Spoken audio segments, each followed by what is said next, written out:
तो हेलो दोस्तों, कैसे हैं आप लोग। मेरा नाम है शाबाज और आप देख रहे हैं SK क्रिएशंस। सो गाइस, आज की वीडियोस में हम आपको एक गोल्ड कलर के क्लॉथ पे एक पैटर्न बना के दिखाएंगे। वो हाफ होगा पॉट नेक और हाफ स्ट्रेट कट होगा। तो गाइस, ये पैटर्न है थोड़ा सा डिफिकल्ट है और इसमें हम थोड़ी लेस यूज़ करेंगे और इसमें एक ब्लैक कलर का क्लॉथ भी यूज़ करेंगे। तो गाइस चलते हैं, इसको आपको बना के दिखाते हैं। और ज़्यादा डिफिकल्ट नहीं है अगर आप बनाना चाहेंगे तो गाइस वीडियोस का एंड तक देखिए, काफ़ी इंटरेस्टिंग पैटर्न है ये। और अच्छा लगे तो लाइक करें, चैनल को भी ज़रूर सब्सक्राइब करें। तो गाइस चलते हैं वीडियोस की तरफ।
दोस्तों आपने देखा मैंने उस पैटर्न को किस तरह से बनाया, और वो ज़्यादा डिफ़िकल्ट नहीं है पर वो दिखने में काफ़ी ज़्यादा ब्राइट है, बहुत ही ज़्यादा खूबसूरत है और बहुत ही ईजी भी है।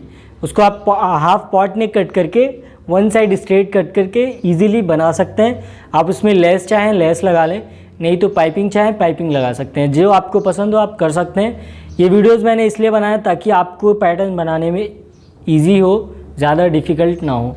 आपको कैसा लगा आप कमेंट में ज़रूर बताएं। अच्छा लगा तो वीडियोस को लाइक करें और चैनल को सपोर्ट करें। तो गाइज़ मिलते हैं न्यू वीडियो में, जब तक अपना ख्याल रखें। Thanks for watching guys.